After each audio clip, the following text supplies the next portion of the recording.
বেলাল, এটা কেমন জুলুম? কতদিন হলো তোমার কণ্ঠের আযান শুনি না। বেলাল রে, তোর কি মন চায় না আমি নবীর জিয়ারতে আসতে? বেলাল আয়, আমি নবীর জিয়ারতে আয় রে বেলাল আয়, কতদিন হলো তোমার কণ্ঠের আযান শুনি না।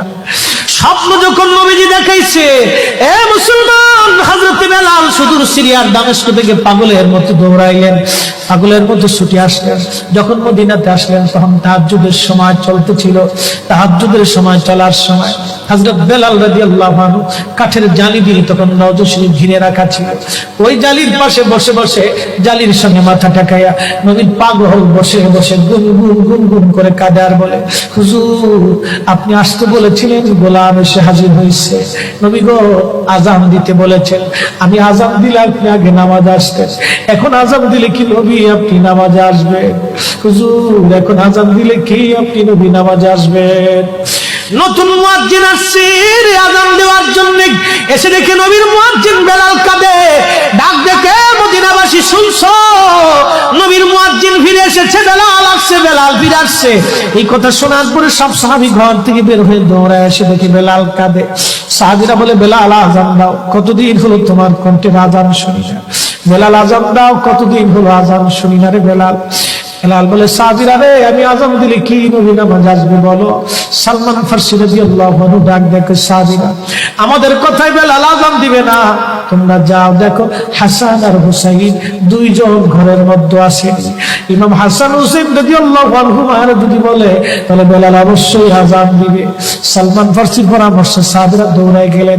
বর্তমান 7 নম্বর গেট বাবুস সালাম বরাবর একটা মসজিদ আছে, মসজিদে আলী। এটাই ছিল হযরত ফাতেমা রাদিয়াল্লাহু আনহার বাড়ি। এই বাড়িতে দৌড়ে যাওয়ার পরে ইমাম হাসান হুসাইন রাদিয়াল্লাহু আনহুমা দুইজনকে নিয়ে আসা হলো।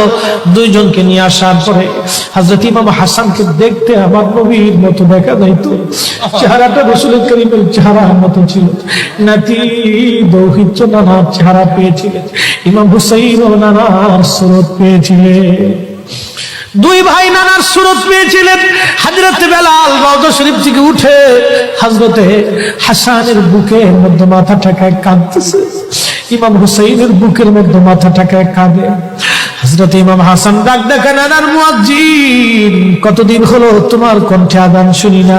যেই কণ্ঠ দিয়ে নানার আযান শুনাইতা, যাও গো ওই কণ্ঠ দিয়ে আমাদেরকে আযান শোনায়া যাও। যখন হযরতে বেলাল ইমাম হাসান এই কথা বললেন, হযরতে বেলাল দৌড়ায় গেলেন। যেই বনু নাজ্জার গোত্রের মহিলা সাহাবীর ছাদের উপরে দাঁড়ায় বেলাল আযান দিত। আবু দাউদের 519 নম্বর হাদিসের মধ্যে আসছে, প্রত্যেক ফজরের নামাজের শুভেচ্ছা আদিকের আগে বেলাল দাঁড়াইতেন।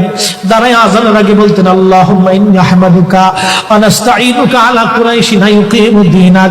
প্রত্যেক ফজরের আযানের আগে এই দোয়াটা পড়ে বেলাল আযান শুরু করতেন। হযরত বেলাল রাদিয়াল্লাহু আনহু আজকে তাহাজ্জুদের আযান দিতে গেছে। আযান দিতে যাওয়ার পরে হযরত বেলাল যখন আযান দিলেন, আল্লাহু আকবার, আল্লাহু আকবার, আযানের মধুর ধ্বনি সারা মদিনার রন্দে রন্দে ছড়িয়ে গেল। মদিনার ঘর থেকে সব সাহাবী বের হয়ে দৌড় মারছে।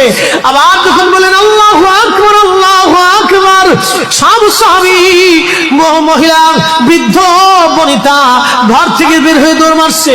যখন বলল আশহাদু আল্লা ইলাহা ইল্লাল্লাহ, মদিনার ঘর থেকে সব মহিলারা ঘর থেকে বের হয়ে দৌড় মারছে রে, আর কান্না করে, নবী বুঝি ফিরে আসছে রে।